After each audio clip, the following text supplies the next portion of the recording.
신명기 16장은 이스라엘의 3대 절기를 말씀합니다. 이스라엘의 3대 절기는 유월절, 맥추절, 초막절입니다. 유월절을 달리 무교절 이렇게 표현하고요. 맥추절을 달리 칠칠절 이렇게 표현합니다. 그리고 초막절을 달리 수장절이라고도 표현합니다. 신명기 16장 1절부터 8절까지는 유월절에 대한 말씀입니다. 9절부터 12절은 칠칠절, 맥추절에 대한 말씀이고 13절부터 15절까지는 초막절, 수장절에 대한 말씀입니다. 유월절은 이스라엘 백성이 애굽에서 노예 생활을 하고 있었는데 하나님의 특별하신 은혜로 그들이 출애굽을 했어요.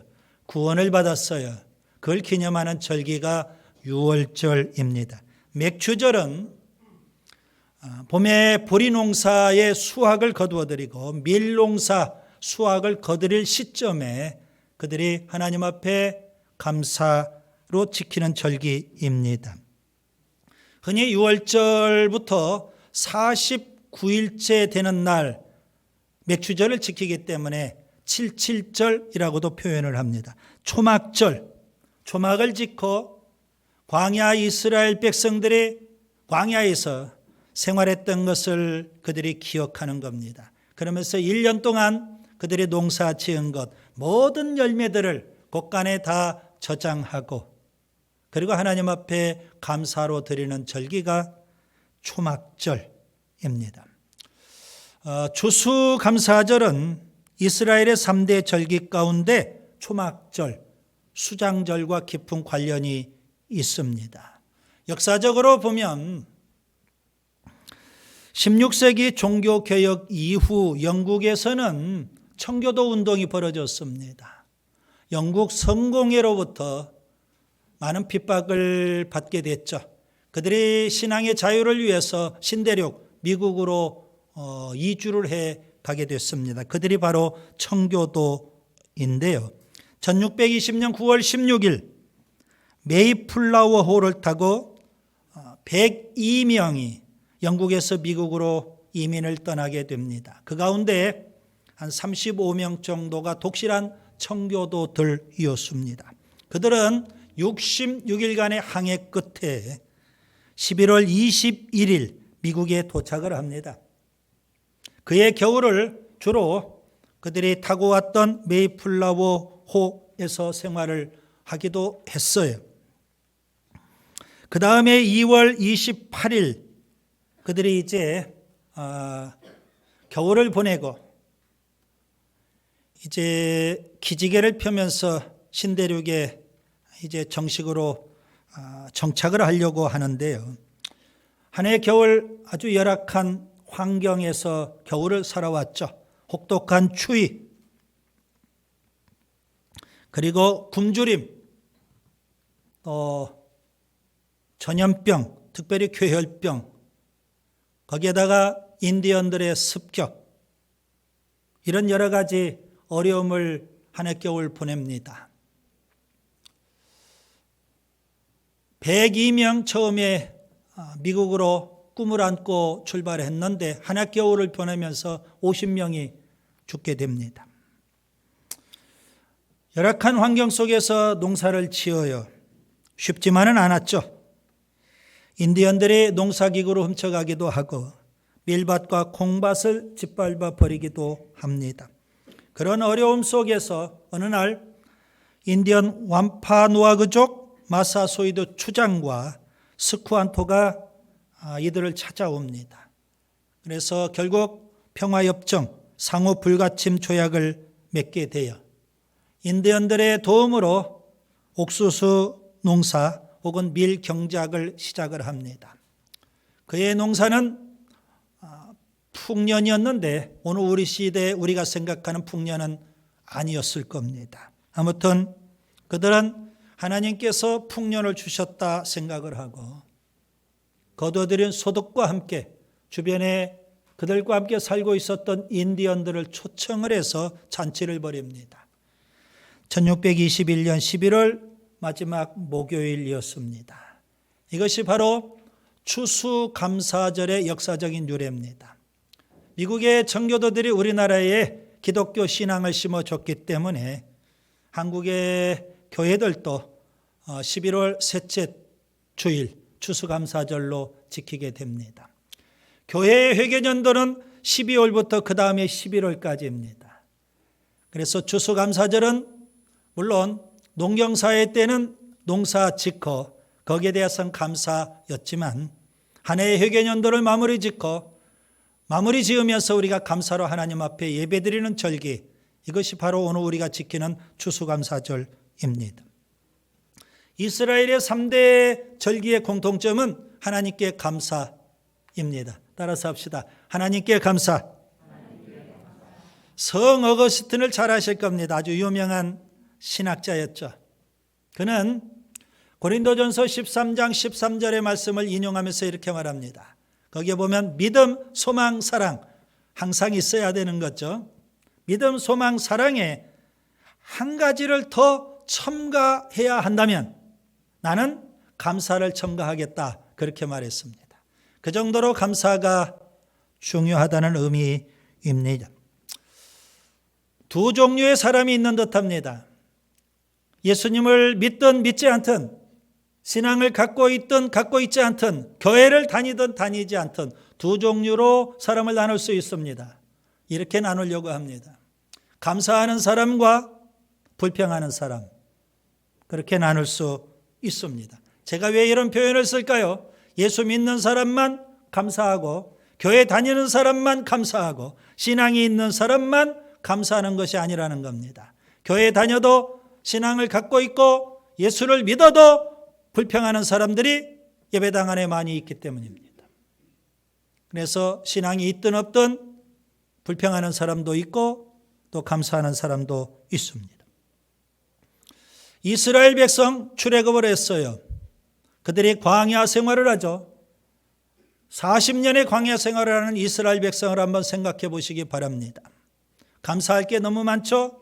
비록 광야에서 생활하지만. 왜요? 애굽에 하나님께서 10가지 재앙을 내리셨고 그걸 다 경험했어요. 그리고 출애굽이라는 기적을 체험했어요. 게다가 홍해의 기적도 체험을 했어요. 하나님은 날마다 이스라엘 백성에게 만나와 메추라기를 먹여주셔요. 구름기둥, 불기둥으로 지켜주셔요. 날마다. 엄청난 기적 속에 그들은 살고 있어요. 그런데 그들은 광야 40년 동안 입만 열면 원망이고 불평이었어요. 그게 인간이에요. 어찌 광야 이스라엘 백성만 원망하고 불평했겠어요? 인간이 본래 그렇다는 겁니다. 은혜를 잊어버리고 감사할 줄 모르고 살고 있는 우리들은 아닌지 우리 자신을 심각하게 한번 되돌아볼 수 있기를 바랍니다. 어느 날 장미꽃이 하나님을 원망합니다. 하나님, 나에게 왜 가시를 주셨어요? 하나님께서 정색을 하시고 이렇게 타이르십니다. 너에게 장미꽃인 너에게 가시를 준 것이 아니라 가시 같은 너에게 장미꽃을 주었다고. 똑같은 인생을 사는데 어떤 사람은 가시 때문에 원망하고 불평합니다. 어떤 사람은 장미꽃 덕분에 감사하며 사는 것입니다. 여러분은 어떻게 사십니까? 언더우드 선교사를 잘 아시죠? 그의 증손자가 원한광 교수입니다. 그는 우리나라에 오래 살면서 우리나라 사람을 한마디로 이렇게 표현했습니다. 한국에 사는 동안 단 한 번도 경기가 좋아졌다, 살만하다, 그런 말을 제가 들어본 적이 없습니다. 우리나라 사람이 어떤 사람인지를 단적으로 말해주고 있는 겁니다. 심지어 우리는요, 죽겠다는 말을 입에 달고 삽니다. 열심히 먹었어요. 산의 진미를. 배불러 죽겠다고 그래요. 먹을 게 없어요. 배고파 죽겠대요. 어떻게 하자는 거예요, 그러면? 그렇게만 말합니까? 힘들어 죽겠다. 또 이제 겨울 되죠? 추워 죽겠다. 바빠 죽겠다. 열심히 일할 게 있으면 감사하지. 살아야 되는데 왜 이렇게 죽을 것이 많아요? 왜 우리 입에 그런 부정적인 얘기를 달고 사는지 모르겠어요. 천국과 지옥은 죽어서 가는 저 세상만은 아닙니다. 이 땅에서 천국을 누리든 지옥을 누리든 그렇게 할 겁니다. 마음속에 원망과 불평이 가득한 사람은요, 지옥이에요. 마음속에 감사가 풍성한 사람은 천국이라고요. 아멘. 그래서 믿음으로 감사해야 돼요. 태어날 때부터 감사하는 사람 없어요. 본질적으로 다 원망하고 불평하고 남 탓하고 사는 거예요. 지옥 같은 삶을 살고 있지 않습니까? 교회를 통해서 오늘 우리가 감사를 좀 훈련하고 그래서 감사하는 사람이 될 수 있기를 바랍니다. 오늘 본문을 통해서 우리는 세 가지 감사해야 될 겁니다. 첫째, 반복해서 감사해야 합니다. 따라서 합시다. 반복해서 감사하자.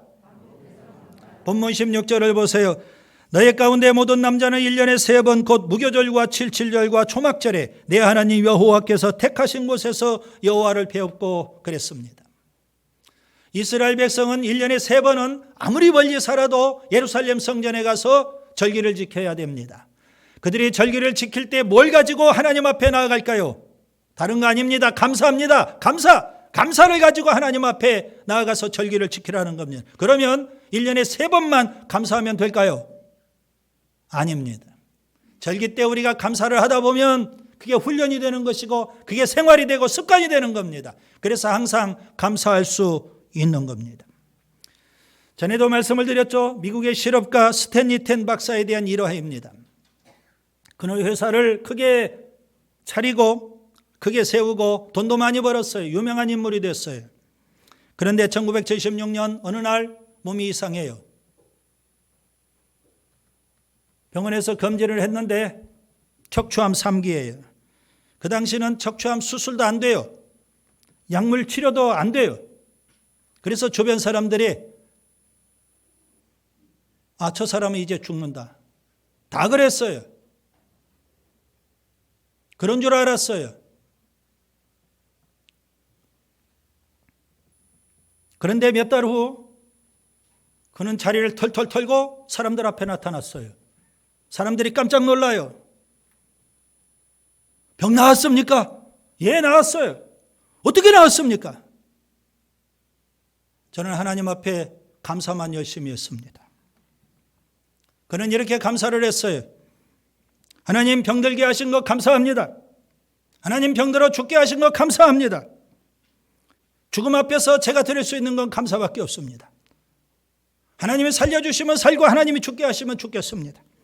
하나님 감사합니다. 날마다 매 순간마다 감사를 드렸어요. 그리고 자리를 털고 일어났던 거예요. 제가 이렇게 해석을 하려고 해요. 그가 감사를 했더니 암세포가 죽어요. 그가 또 감사했더니 암세포가 또 죽어요. 그가 감사하고 감사했더니 암세포가 물러갔어요. 그리고 그는 일어났던 거예요. 정신병원에서 정신이 헷가닥한 사람 한 명이 있었어요. 늘 원망하고 불평하고 남 탓하다가 정신까지 이상이 되어가지고 입원했어요.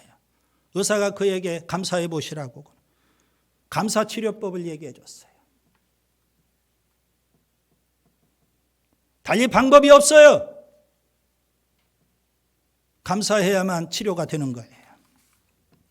감사는 훈련입니다. 기도를 훈련하듯 경건을 훈련하듯 감사를 훈련해야 되는 겁니다. 여러분, 우리가 열심히 감사하면 결국 감사하는 사람이 될 수 있어요. 골로새서 3장 15절 너희는 감사하는 자가 되라는 것. 너희는 복수예요. 그런데 감사하는 자는 단수형이에요. 우리 모두는 복수예요. 하나님이 우리 공동체를 보실 때 단수로 보시는 거예요. 교회, 그리스도의 몸. 하나님이 우리 공동체를 보실 때 감사하는 자가 될 수 있기를 바랍니다. 여러분, 우리가 원망하고 불평하고 남 탓할 것 너무 많아요. 그럼에도 불구하고 믿음으로 감사하고 또 감사하다 보면 우리 인생이 달라지는 거예요. 축복받은 인생이 될 수가 있어요. 감사하면 신바람이 나고요. 삶의 의욕이 솟아나고요. 몸에 생기가 돌게 되어 있어요. 감사해 보세요. 둘째, 힘대로 감사해야 됩니다. 따라서 합시다. 힘대로 감사하자. 본문 16절 17절을 보겠습니다. 빈손으로 여호와를 배웁지 말고 각 사람이 네 하나님 여호와께서 주신 복을 따라 그 힘대로 드릴지니라. 여러분, 감사는 할 수 있는 한 많이 하는 게 좋아요. 하나님 앞에 감사를 할 때 인색하게 감사하지 마세요. 하루에 한 번 그렇게 감사하고 하루를 어떻게 봅니까? 어떻게 삽니까? 간밤에 하나님께서 나는 잠자고 있었지만 내 심장 하나님께서 살려주셨어요. 호흡하도록 하나님이 역사해 주셨어요. 오늘 하루도 하나님께서 일하게 하시고 활동하게 하시고 사람들을 만나게 하시고 오늘 또 먹을 걸 주시고 그 모든 것들 우리가 생각하면서 조목조목 감사해야 되지 않을까요? 어떻게 인색하게 한 번 감사하고 끝납니까? 어떻게 원망하고 불평할 수 있겠습니까? 먼저 마음으로 감사할 수 있기를 바랍니다. 우리 마음속에 원망과 불평 뿌리쳐 뽑아내야 되는 거예요. 어떻게 하면 될까요? 마음으로부터 감사해야 돼요. 하나님의 은혜를 곱씹어보고 또 곱씹어보고 헤아려보고 또 헤아려보고 손꼽아보고 또 손꼽아보고. 시편에 보면 하나님께서 베푸신 은혜가 수를 셀 수 없이 많다고 그랬어요. 그럼 우리가 수를 셀 수 없이 많은 은혜를 세어보고 감사해야 되지 않을까요? 마음으로 감사할 수 있기를 바랍니다. 원망과 불평은 다 내려놔야 돼요. 그 다음에 두 번째로 입술로 감사할 수 있기를 바랍니다. 우리 입술에서 원망과 불평이 쏟아지기 전에, 그래요, 주변의 사람들 보면, 훈련받지 않은 사람들 보면 너무 쉽게 원망하고 불평을 해요. 감사가 나와야 되는데 원망과 불평이 먼저 나와버렸어요. 감사가 다 죽어가는 거예요. 원망과 불평이 쏟아지기 전에 감사부터 하세요. 감사부터. 입술로 감사를 고백할 수 있어야 돼요. 공동체 안에도 꼭 쓴뿌리가 있어요. 원망과 불평하는 사람이 있다고요. 비판적인 사람 있어요. 그런 사람이 불평하고 비판하고 원망하기 전에 공동체 전체가 벌떼처럼 일어나서 감사를 막 쏟아내야 되는 거예요. 원망과 불평, 비판하는 소리 들으면 안 돼요. 거기에 내가 전염되고 오염되기 때문에 그래요. 끊임없이 감사를 고백해 보세요. 하나님 감사합니다.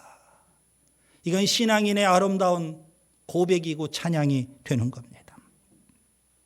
그 다음에 물질로 감사해야 됩니다. 하나님은 빈손의 감사가 아니라 물질의 감사를 또 원하십니다. 여러분, 물질로 감사를 표명하면서 그 사람이 마음속에 원망을 품고 입술로 원망을 하고 그런 사람 보지를 못했어요. 심지어 또 이렇게 기도할까도 염려가 돼요. 하나님, 원망하고 불평할 수 있게 해주신 것 감사합니다. 그런 사람은요, 천연기념물과 같은 사람이에요. 괴물이에요, 괴물. 어떻게 입술로 원망하고 불평하면서 하나님 앞에 감사의 예물을 드려요? 마음으로도 감사, 입술로 감사를 고백하고 물질로도 감사해야 되는 거 아닙니까? 온몸으로 감사하는 우리가 될 수 있기를 바랍니다. 주님께서 내 인생을 볼 때, 정방훈 목사는 감사하는 자야. 여러분, 감사덩어리가 되어야 돼요. 복덩어리라는 표현처럼 우리 비전교회 모든 지체들은 감사덩어리가 될 수 있기를 바랍니다. 감사 자체가 되어야 되는 거예요. 다윗은 이렇게 말합니다. 역대상 29장 14절, 나와 내 백성이 무엇이기에 이처럼 즐거운 마음으로 드릴 힘이 있었나이까? 모든 것이 주께로 말미암사오니 우리가 주의 손에서 받은 것으로 주께 드렸을 뿐이니이다. 여러분, 감사는요, 다 하나님이 주신 거 아닙니까? 그렇기 때문에 우리가 감사하는데 인색하면 안 돼요. 하나님, 더 감사하지 못해서 죄송합니다. 그런 마음으로 우리가 끊임없이 더 많이 감사해야 되는 거예요. 인생에는 두 가지가 있어요. 흑자 인생이 있고 적자 인생이 있다고요. 많이 배웠어요. 많은 걸 소유했어요. 많은 걸 누려요. 그러면서도 원망하고 불평하는 인생은 그가 아무리 많은 걸 가지고 있어도, 그가 아무리 성공했어도, 그가 아무리 많이 배웠어도 그는 적자 인생이에요. 그러나 배운 거 없어요. 가진 것도 많지 않아요. 별 일 없어요. 그런데 그의 마음에 감사가 있고 그의 입술에 감사가 있고 하나님 앞에 끊임없이 감사를 드린다면 그의 인생은 하나님 보실 때 분명 흑자 인생이에요. 여러분 마음으로도 입술로도 물질로도 온몸으로도 그래서 하나님 우리를 보실 때 감사하는 자, 감사 자체가 될 수 있기를 바랍니다. 힘대로, 힘에 지나도록 힘써서 감사하라고 성경은 그렇게 우리에게 말씀하고 있거든요. 셋째, 더불어 감사해야 합니다. 따라서 합시다. 더불어 감사하자. 여러분 이스라엘 백성의 3대 절기 가운데 유월절은요, 누가 감사할 수 있을까요? 유월절을 경험한 사람이 오늘 우리에게 적용하면 예수 그리스도의 십자가의 은혜로 구원받은 자, 구원의 은혜를 체험한 자가 감사해야 되는 거예요. 그러나 77절 맥주절이죠. 그리고 초막절 추수감사절이죠. 이것은 누가 감사할 수 있을까요? 성경을 좀 자세히 보시면 너와 함께 사는 노비, 자녀들, 객, 고아, 과부 그들 모두가 다 함께 더불어서 감사하라고 성경은 말씀하고 있습니다. 77절을 보세요. 맥주절. 11절에 보면 너와 내 자녀와 노비와 내 성중에 있는 내 인과 및 너희 중에 있는 객과 고아와 과부가 함께 즐거워할지니라 말씀합니다. 초막절, 장막절, 추수감사절 14절을 보세요. 너와 내 자녀와 노비와 내 성중에 거주하는 내 인과 객과 고아와 과부가 함께 즐거워하되 그렇게 성경은 말씀합니다. 왜 하나님은요 이스라엘 백성에게 절기를 지킬 때 객, 고아, 과부 그들과 함께 절기를 지키라고 말씀할까요? 여러분 이스라엘 백성만 감사를 하면 안 되기 때문에 그래요. 왜 안 될 게 있을까요? 왜 더불어 감사하라고 했고 이스라엘 백성만 감사하면 안 된다는 걸까요? 여기에는 중요한 영적 교훈이 담겨 있는 겁니다. 이스라엘 백성은 감사해요. 그런데 주변의 사람들이 다 원망하고 불평한다고 해보세요. 결국 이스라엘 백성도 감사하는 자가 아니라 원망하고 불평하는 자로 변질이 되기 때문에 그렇습니다. 여러분 기억하셔야 돼요. 감사는 전염력이 약해요. 그래서 끊임없이 우리가 훈련해야만 되는 거예요. 감사는 원망, 불평보다 전염력이 아주 약하다고요. 감사는요, 원망, 불평보다도 전염 속도가 아주 약해요. 빠르지를 못해요. 그래서 하나님께서는 너희들만 감사하지 말고 주변의 사람들도 다 함께 감사하라고 그렇게 말씀하고 계시는 거예요. 하나님이 우리에게 원하시는 감사는 나 한 사람만의 감사가 아니에요. 공동체 전체의 감사를 원하시기 때문입니다. 그래서 우리는요 감사를 열심히 보급하고 감사를 열심히 전파하고 감사를 열심히 훈련하고 감사를 열심히 확산시키고 감사를 열심히 전염시켜야 하는 줄 믿습니다. 출애굽했던 이스라엘 백성을 보세요. 그들이 광야에서 왜 다 실패했을까요? 광야에서 왜 다 죽고 말았을까요? 근본적인 원인은 그들이 원망하고 불평했기 때문에 광야에서 다 죽은 거예요. 광야 40년 동안 60만 출애굽 1세대가 다 죽었어요. 원망하고 불평하기 때문에. 그들이 출애굽한 이후 가데스 바니아라는 곳에 도착을 했어요. 그곳에서 그들은 하나님이 약속하신 젖과 꿀이 흐르는 땅, 가나안 땅이 정말 젖과 꿀이 흐르는 땅인지 우리가 한번 정탐꾼을 보내서 확인해 보자 그랬어요. 그래서 모세는요 각 지파에서 대표자 한 사람씩, 똑똑한 한 사람씩 12명의 정탐꾼을 40일 동안 가나안 땅에 정탐을 보냈어요. 그들이 40일 동안 정탐하고 돌아와서 보고를 하는데 보고가 둘로 가려요. 10명은 부정적인 보고를 했어요. 갈렙과 여호수아 두 사람은 긍정적인 보고를 했어요. 이스라엘 백성은 어떤 것을 채택했을까요? 원망, 부정적인 보고를 채택을 해요. 그리고 그날 밤 60만 이스라엘 백성이 다 하나님과 지도자 모세를 원망하고 불평을 해요. 여러분 기억을 하세요. 10명의 정탐꾼의 부정적인 이야기, 원망하고 불평하는 이야기, 그것이 하룻밤 사이에 60만 이스라엘 백성에게 쫙 퍼졌어요. 퍼지고 하루에 한 번에 퍼지고 끝났습니까? 아니에요. 그 이후 38년 광야 생활하면서 그게 계속이 돼요. 원망, 불평의 전염 속도는 엄청나요. 그 전염력은 아주 강해요. 그걸 하나님이 아시기 때문에 다 모여서 감사하라는 겁니다. 감사 훈련을 하라고 하는 겁니다. 꼭 기억하세요. 원망과 불평은 죽음을 초래합니다. 반면에 감사는요, 우리에게 생명을 주고 우리를 행복하게 하는 거예요. 말씀을 정리합니다. 이스라엘의 3대 절기는 유월절, 맥추절, 초막절입니다. 3대 절기의 공통점은 하나님께 감사해요. 1년에 3번만 감사하면 될까요? 아니에요. 절기를 통해서 끊임없이 감사 훈련을 해야 되는 겁니다. 훈련하지 않으면 우리는 본질적으로 우리 속에서 원망과 불평만 쏟아져 나오는 거예요. 끊임없이 감사 훈련을 해야 돼요. 첫째, 반복해서 감사해야 됩니다. 둘째, 힘대로 힘에 지나도록 감사해야 됩니다. 셋째, 더불어 감사해야 됩니다. 주님 보실 때 우리 비전 공동체에 감사하는 자가 될 수 있기를 바랍니다.